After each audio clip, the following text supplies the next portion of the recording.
different states of non-salvation. Mga iba't ibang panahon at estado na hindi ligtas. Iba-ibang uri ng mga hindi ligtas. Yan po ay importanteng maintindihan natin para hindi tayo mapasama dyan, hindi tayo magulat, at magkaroon tayo ng better witness sa mga tao. Pag inobserve natin at kinategorize natin ang non-salvation state, ang estado o kalagayan na hindi ligtas, ay minsan akala natin ligtas na, hindi pa pala. So, yun ang importanteng gusto kong maibigay na lesson ngayon. No? Paano natin mas lalong makikita ng mas malinaw ang isang taong ligtas. At, syempre, ang kaligtasan ay pag kinlaim ng isang tao, hindi natin pwedeng sabihin, hindi ka ligtas. Diba? Hindi natin pwedeng sabihin yon. Pwede lang nating ituro, ano ba yung nadadaya ka, nakala mo ligtas ka? Or naiisip mo lang, na akala mo lang ligtas ka, at saka yung talagang tama na ang pagkakaalam mo tungkol sa kaligtasan. Yung tama ang alam tungkol sa kaligtasan ay nasa sa Kanya pa rin at saka sa Diyos kung siya ba'y tunay na ligtas. Yung knowledge of salvation, yung knowledge and assurance of salvation does not give salvation. Malinaw yan. Lesson natin yan noong 1689. Ano? The knowledge and assurance of salvation. Hindi po bakit sinabi mo, sure na ako, ligtas ako. Ligtas ka na nga. Okay? Hindi porket may claim ka or may profession ka at meron kang verses na nagsasabing or may event na sinasabi mong nasave ako nitong gantong panahon at gantong preacher, ay ligtas ka na nga. There has to be a self-evidence. Kailangan meron kang evidence, first of all, sa sarili mo, between you and God, the Holy Spirit. There are three that bear record in heaven. The Father, the Word, and the Spirit. And these three are one. Ibig sabihin, the Father convinces you that you're saved. Because you have a relationship with the Father. The Lord Jesus Christ must be in you. You must have a faith, a belief, a trust in the Lord Jesus Christ. Dapat andun yung tiwala mo, hindi sa sarili mong gawa, hindi sa sarili mo, kundi sa Kanya lamang. At pangatlo, meron kang inner witness, the Spirit. So, yun ang medyo mas meron kang peace na totoo. Meron nga akong kaligtasan. Imposible po kasing i-fake yan. Yang Trinitarian witness na yan. Tatlo na nagsasabing ligtas ka na eh. No? Hindi lang yung sarili mo. Pag sarili mo lang nagsasabi, wala kang kakampi, di ba? At the mouth of 2 or 3 witnesses shall every word be established. Pag ikaw lang mag-isa, nagsasabi, save na ako, pero walang convinced, walang nagsasabing ibang tao. No? Di ba, save na ako? Ano sa tingin mo sa sarili ko? Tapos hindi siya makasagot agad. Delikado yun. Ibig sabihin, hindi niya napapansin kung save ka o hindi. No? Lalo na kung asawa mo ba yun, kapatid mo ba yun, anak mo ba yun. No? Anak, sa tingin mo, sa papa mo o sa mama mo, ikaw ba convinced na save yun? No? At pati sila ay hindi kaagad makapagsabi. Mag-isip-isip ka rin. No? Bakit kaya sila ganun? Kasi ang usual sabi niya, yes naman, Papa. It's either mabilis sila sumagot kasi pareho kayong deceive. Pareho kayong ng orientation na ang salvation ay ganito lamang yan. No? So, importante po yun. No? Ngayon, ano ba itong 3 states of non-salvation? Number 1 is no salvation due to by default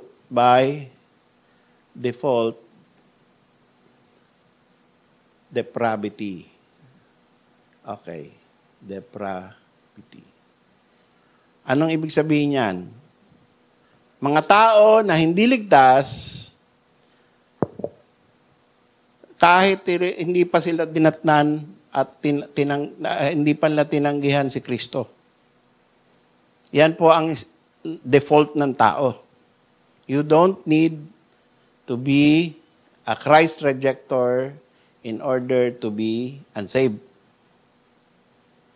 Ang iba, ang akala ng iba ay hindi saved kasi pinresent mo yung gospel, pagkatapos sabi niya no. So, hindi save yun. Hindi talaga nga save yun. No? Pinepresent mo si Kristo, sabi niya no. Pinepresent mo yung gospel of Christ, sabi niya no. Hindi nga save yun. Pero, may mga verses na nagsasabi, kahit hindi pa na-present sa iyo yung gospel, kahit hindi mo pa narinig yung Bible, unsaved ka na. Sapagkat, all have sinned, come short of the glory of God.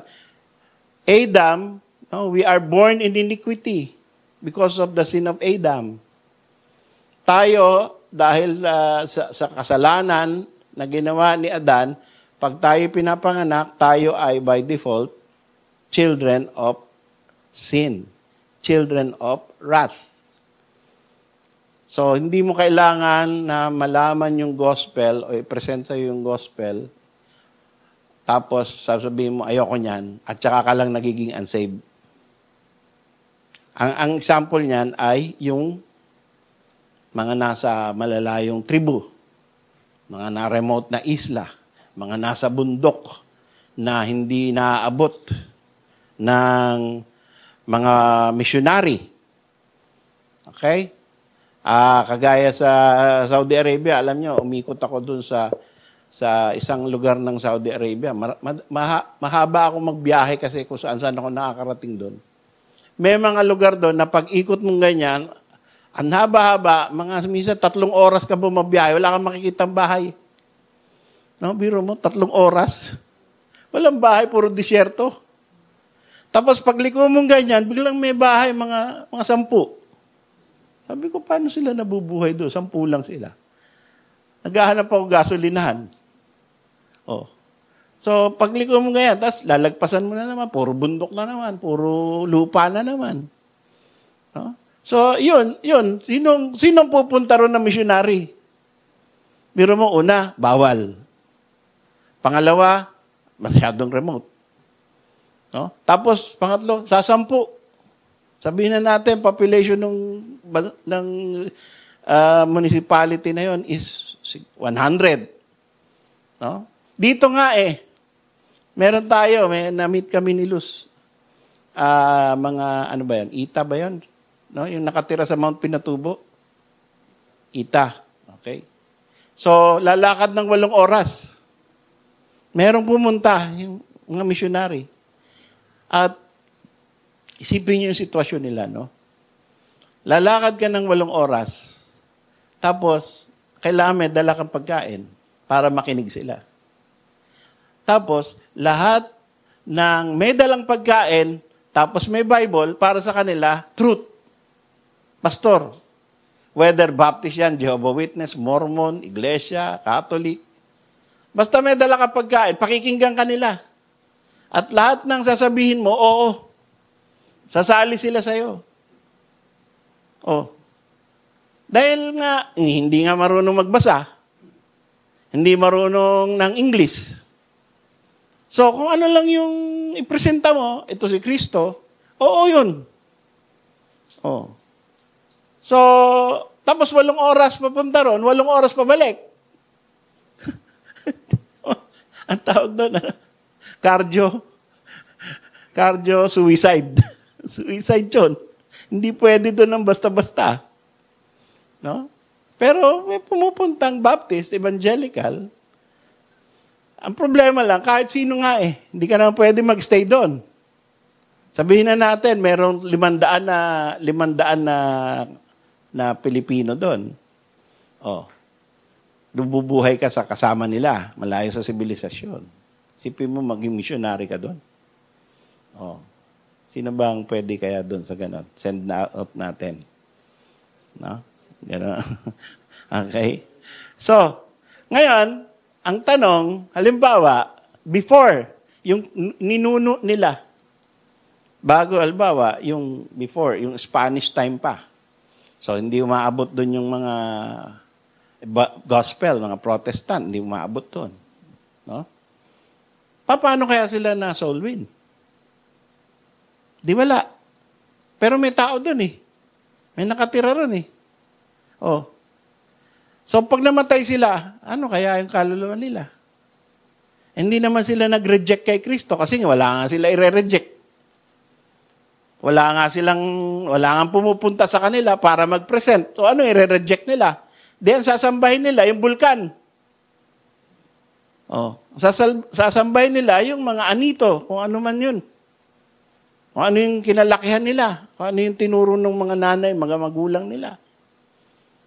Pero ibig ba sabihin nun, ano sila? Pass? Yung kumbaga, anong tawag doon? Di kasali sa paghukom? Dahil hindi umabot yung gospel? Ito yung verse, yung binasa natin kanina. Romans 1:18-20. For the wrath of God is revealed from heaven against all ungodliness. Palagay nyo kaya, yung mga ita na hindi pa nakaratnan ng gospel, ay merong ungodliness na ginagawa. Pag sumasamba sila sa Diyos-Diyosan, ungodliness ba yun? Yes. Pagka kinuha nila, albawa, ang uso sa kanila lahat asawa nila. Lahat common. Nagpapalitan.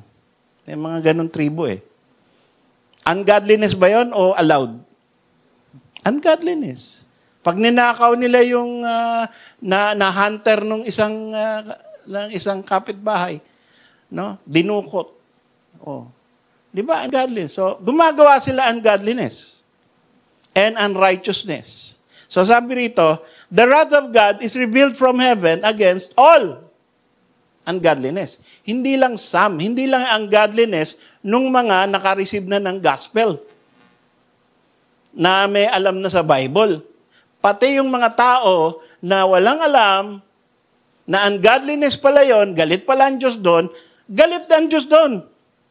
Kahit di nila alam. Ang tunay na Diyos, na iisa lang ang tunay na Diyos.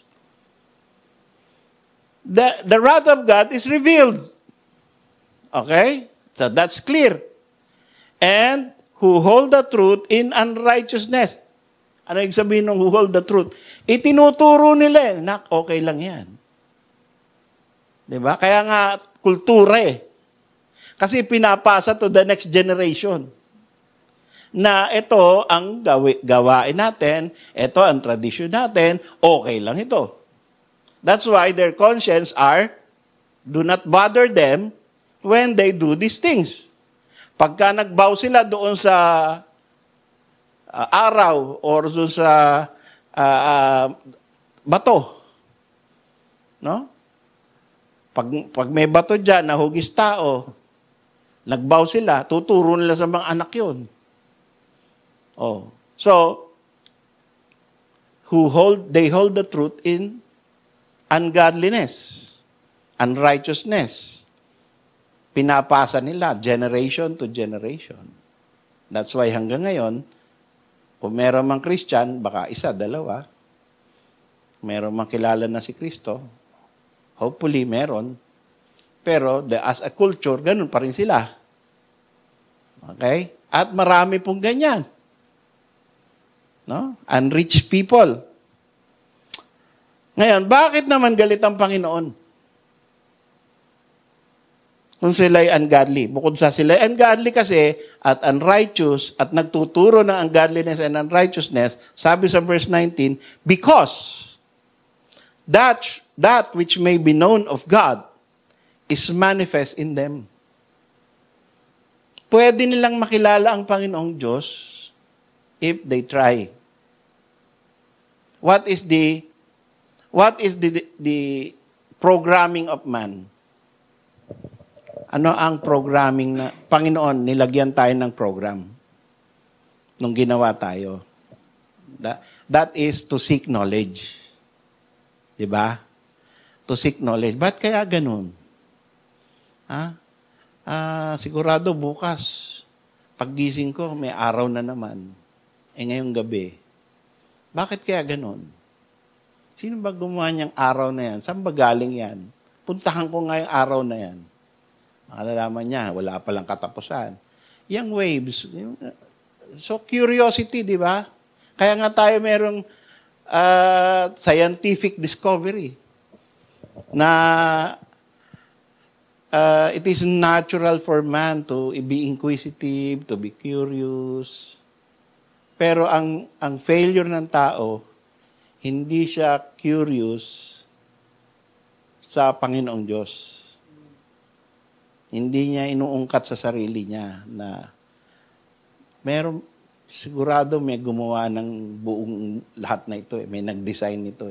Yun yung iniiwasan niya. Sa lahat ng bagay na dapat niyang inuunang saliksikin, ang Panginoong Diyos, yun ang hindi niya sinasaliksik. Ang sinasaliksik niya ay yung mga bagay na hindi nakakabigay ng kaligtasan sa kaluluwa. Mga mundane things. So, kaya galit ang Diyos. Sabi, because that which may be known of God is manifest. Andyan eh. It's staring you in the face. Nakikita mo na eh. Tapos hindi mo iniisip, hindi mo pinag-iisipan. No? It's already manifest that which may be known of God, for God that showed it unto them. Binigyan ka ng curiosity, binigyan ka ng observing eyes, and research, talents, pero hindi mo tinatapon ang lahat ng skills mo para madiscover mo yun. Walang ganun. Okay? No man seeketh after God. And then, ang sabi pa, verse 20, for the invisible things of Him from the creation of the world are clearly seen. Pati yung mga invisible things ay malinaw. Ano yun? What goes up must come down. Pag tumalong ka sa bangin, babagsak ka. So, may invisible power na nagpapabagsak sa'yo. Yung mga nagpapalago ng halaman para kumain ka. Yung seasons, yung air, invisible. Pero, alam mo nandyan. Kaya, sabi, kahit invisible yan, it can clearly be observed. Malinaw na meron yan. Ramdam mo yan. Alam mo yan. Kaya lang, hindi mo inuungkat saan galing yan. At yan ba ay andyan lang o may gumawa niyan? Kasalanan mo yan, tao ka. So lahat ng tao ay na hindi nagsasaliksik ay merong galit ang Panginoon because they are neglectful of seeking God. Sabi, being understood by the things that are made, even His eternal power and Godhead, so that they are without excuse. See? Even the ita, the mangyan, those who refuse to seek after God, they are without excuse. Pagdating ng Judgment Day, sabihin, wala namang nag-solve sa amin eh. Hindi excuse yun. It is your duty as a man, as a creature, to seek after your Creator. Because you have a body which craves for looking for the reason why you exist. Diba? Yung tatlong big questions in life. Why am I here? Who made me? Where did I come from? Where am I going? The three imponderables of life. Diba?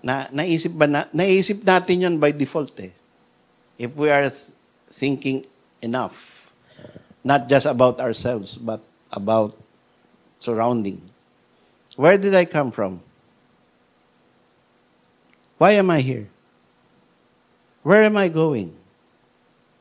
So, dapat may sagot ka dyan. That is your worldview. Pagka sinasagot mo yan, depende sa worldview mo. Pag hindi mo sinasagot dyan, you are depraved. Pag wala kang sagot dyan, o wala kang pakialam kung masagot yan o hindi, you are depraved. And you are unsaved. Ang mga nakakasagot lamang niya ng tama ay mga ligtas. Yung mga pinukaw na ng Panginoon ang kanilang spirito. So, kalkalin mo yung utak mo. Nasagot ko na ba yun? Saan ako galing? Ba't ako nandito? Saan ako pupunta? Dapat nasasagot mo yun. Nang mahusay. At base sa salita ng Diyos. Oh. So, yan po, no? They are without excuse. Oh, anong pasabi ng Bible? John 3:18. He that believeth on him is not condemned, but he that believeth not is condemned already. Oh. Meron ka ng present condemnation. Kahit wala ka pang belief at wala pang presentation whom to believe, you already are condemned. You enter this world in the condemned state. Tandaan natin yan, ha? Pagpasok mo sa mundong ito, ikaw ay nasa kapahamakan. At kailangan mo ng biyaya ng Diyos para mabago ang estado mo mula sa kapahamakan patungo sa kaligtasan. Biyaya ng Diyos lang ang nag-shift niyan. Pero by default, all men are under condemnation. So, yan po yung tinatawag na no salvation by default depravity. Due to default depravity. There is no salvation. Okay? And then there is number 2, no salvation even with the knowledge and confession of Jesus Christ. Ito mas mabigat. No salvation even with the knowledge of Jesus Christ. Yung isa, walang kaalam-alam. Ito namang isa, alam na alam niya. Pero hindi pa rin siya saved. Pwede ba yan, Pastor? Alam niya na, kilala niya na si Kristo, pero hindi saved. Galatians 5:4. Basahin niyo po. Importante po yan. Kasi baka meron sa ating ganyan. Sana wala. At kung nandiyan ka sa kalagayan na yan, ay madali lang pong mag-move from darkness to light. No? By trusting in the Lord Jesus Christ. Anong sabi ng Galatians 5:4? Sa mga members ng Galatia, sinabi ni Pablo, Christ is become of no effect unto you. Hi, member ng church. Walang bisa si Kristo sa inyo. Member na kami Pastor. Pastor, member kami ng church. Ba't mo naman sabihin, walang bisa, walang pakinabang si Kristo? Bakit ganoon, Pastor? Nalilito kami sa iyo Whosoever of you are justified by the law, you are fallen from grace. Okay. So, may mga member ng church sa Galatia na after believing in the Lord Jesus Christ, they still seek to be justified by the deeds of the law. Ibig sabihin, the Gentile yan, no? Mga Gentile, mga walang background sa Jewish faith. Yung Galatia. Okay? So, nag-preach si Paul. After sa preaching ni Paul, sumampalataya sila sa Panginoon. Okay? Sino ang tatanggap? Sino ang naniniwala na si Jesus Christ ang Son of God? Kami. Pabaptize. Okay? May pumasok ngayon na galing sa Jerusalem. Sabi, kulang pa kaligtasan nyo. Ha? Sabi ni Apostle Paul, ligtas na kami. Tiwala lang kay Kristo, ligtas na kami. Hindi, kulang pa. Ano pa yun? Magpatuli kayo. Ah, ganun ba yun? Oh, ito. Oh. Tingnan nyo yung salita ni Moises. Oh, tingnan nyo.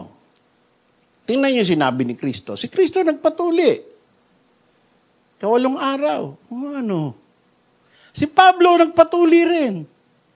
So, lahat ng tuli, yun lang ang ligtas. Ano? Tara. Para kompleto kaligtasan natin. So, nagtiwala na tayo, nagpabautismo na tayo, nagpatuli pa tayo. Ano pa? Ay, kailangan sumunod kayo sa lahat ng kautusan hanggang sa wakas. Ha? Kasi yun ang sinabi ni Moises. Tindi pala ng Christianity. No?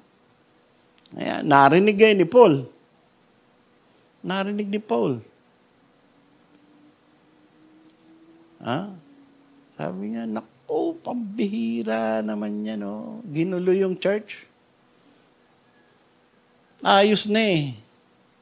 May pumuntang mga manggugulo. No? Yan, lito na tuloy yung mga tao. Kaya ito yung warning niya. Sino man sa inyo ang pagkatapos maligtas ay gusto pa ninyo na magpatuloy na maniwala na ang kaligtasan ay hindi pa kumpleto, kundi susunod sa batas ni Moises. Kumpleto, gawain, lahat, tsaka lang matutupad ang kaligtasan, you are fallen from grace. Bakit? Salvation is by grace alone. Hindi nyo kailangan lahat yan.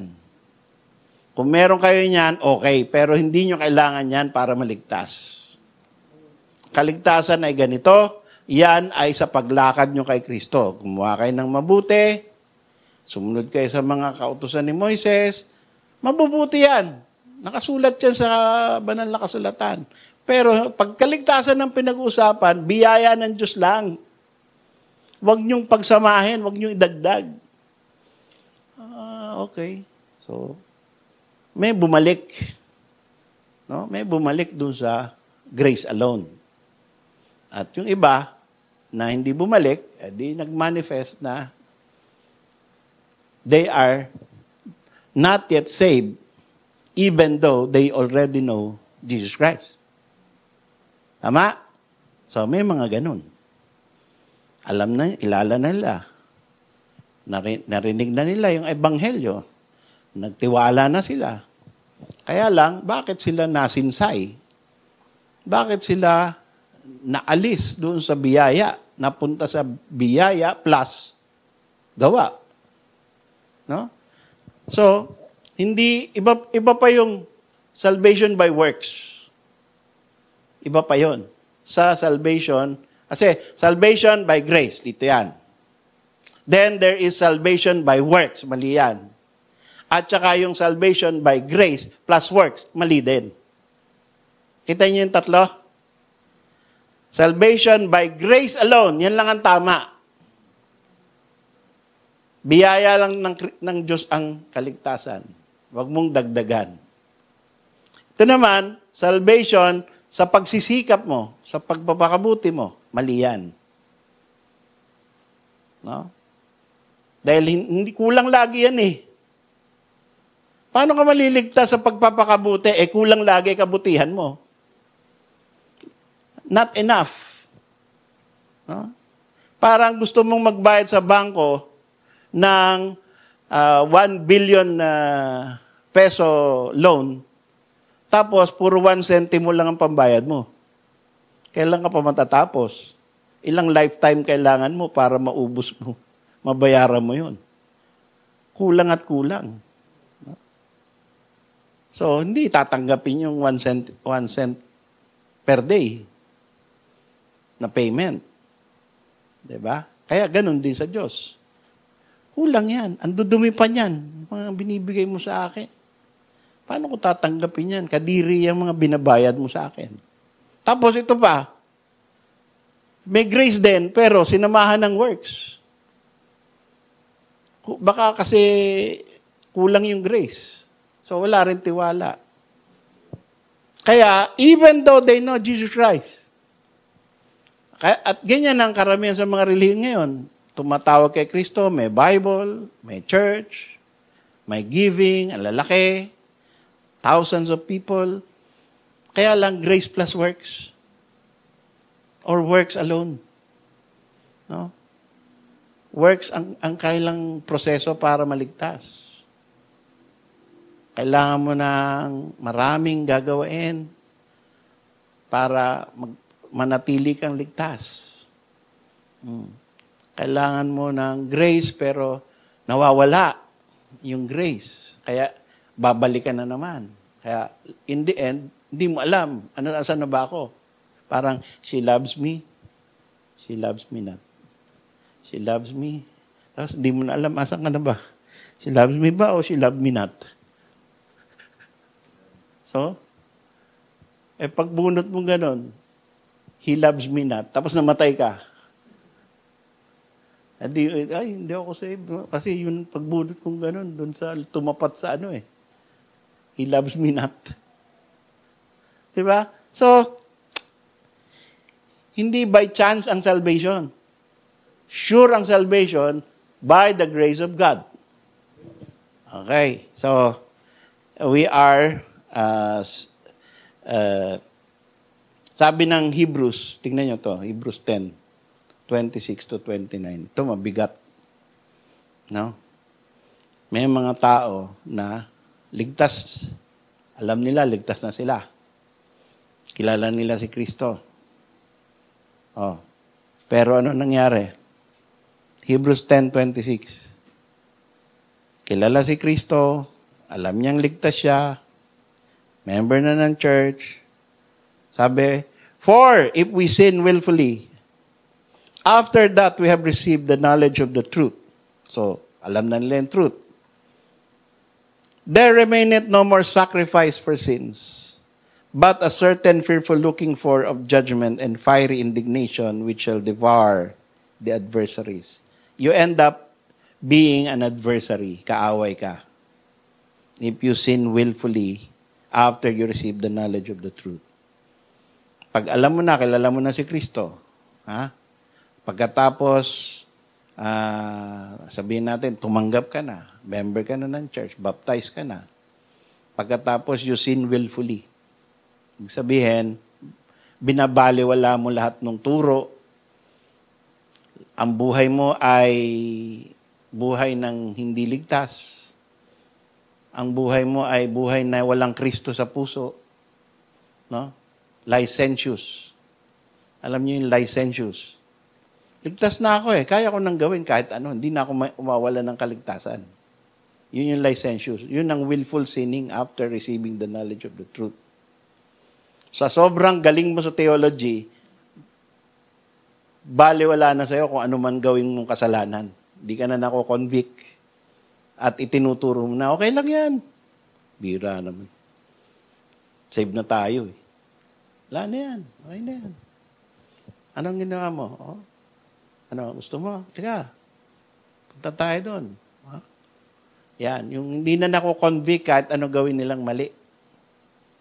Na sa iba ay, pira.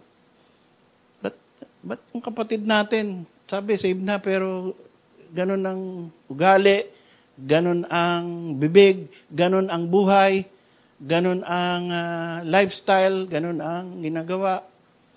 Tapos hindi siya nag-iisip na mali yung ginagawa niya. Hindi niya napupansin yung sarili niya. Ba't ganun? Yun.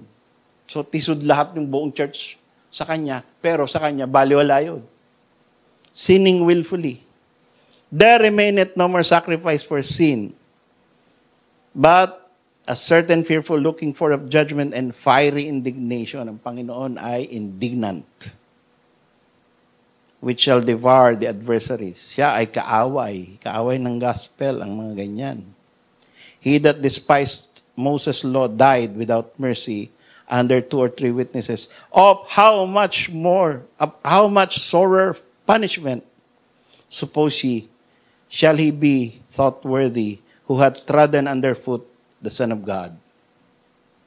See? Pagka ikaw tumanggap na, sasabihin mo, save na ako, tumanggap ka na sa Panginoon, tapos ang buhay mo incompatible as if walang Diyos,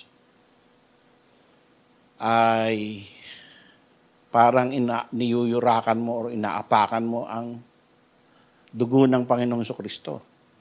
You are treading underfoot the Son of God, and counted the blood of the covenant wherewith he was sanctified an unholy thing, and hath done despite unto the Spirit of grace. And sadly, may mga Kristiyanong ganyan. No? Baliwala sa kanila ang mabuhay ng mali dahil alam nila daw na sila'y ligtas na. So, there is a state of man na hindi pa rin ligtas kahit na kilala na niya si Kristo. Agree? Nasa Bible eh. Diba? Paano na tayo magdi-disagree?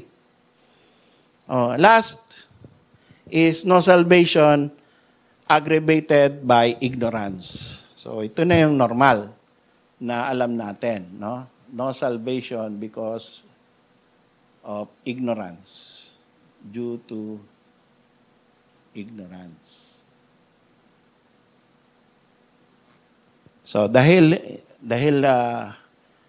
pinresent na sa kanya, pero hindi niya tinanggap, edi hindi siya saved. Okay?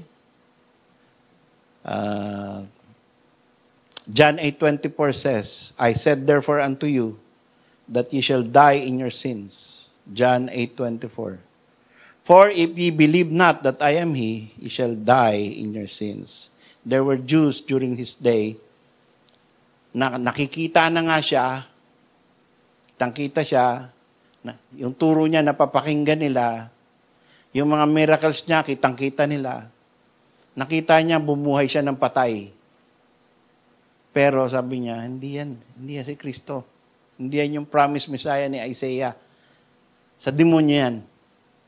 Sipin mo yun. No? The depravity of man. Nakita mo na tanging ang isang taong galing lamang sa Diyos ang makakagawa nung ginagawa nitong tao na to. Pero sasabihin mo, sa demonyo yun. No. So they cannot, their eyes, in spite of what they observe with their very own eyes, in spite of the evidence na yung kausap nila at kaharap nila ay ang Kristo mismo na ipinangako ng mga propeta, they cannot believe in their heart na ito na yun. They cannot bow. They cannot kneel to Him because their eyes are blinded. No? Kaya sabi ng Panginoon, if you believe not that I am He, pag hindi kayo naniwala na ako na nga yung Kristo na pinangako ng mga propeta, ye shall die in your sins. Kahit na nakikita ninyo ako, na nakikinig kayo sa turo ko, pero hindi pa rin nila maintindihan yung turo. Sipin mo, the greatest preacher, no, cannot convince them about the gospel, about the truth. Christ Himself is the one preaching. Hindi nila maintindihan, hindi nila makuha, tinatanggi nila. Kaya hindi yan sa preacher eh. No? Mag-aaral tayo. Pag magpipreach tayo. Magsunog tayo ng kilay, pag-isipan natin mabuti, tingnan natin yung mga verses. Huwag haphazard, huwag yung, babala na yan. Hindi naman sa pag-aaral ko maliligtas yung mga tao eh. Huwag ganun. Ba? Pag may Bible study, aral ka. At give your best. I-deliver mo the best. Convince mo yung mga tao about the truth. As if yung kaluluwa nila ay nakabitin sa paliwanag mo. Although alam mong hindi yun. Pero ang attitude mo sa pagpapaliwanag, parang pagka pumalya ako, babagsak lahat sa impyerno to eh. Kaya kailangan, I will research, I will look at the scriptures, I will study hard para ma-convince ko sila. Because their eternity is at stake in my explanation. Treat it that way. Although, alam mo that it is only by the grace of God na may masisave sa nakikinig sa iyo. Okay? So, ang sabi, if you believe not that I am He, ye shall die. Sabi ng greatest preacher. He cannot convince. Sipin mo, the Lord Jesus Christ Himself is the one preaching. He cannot convince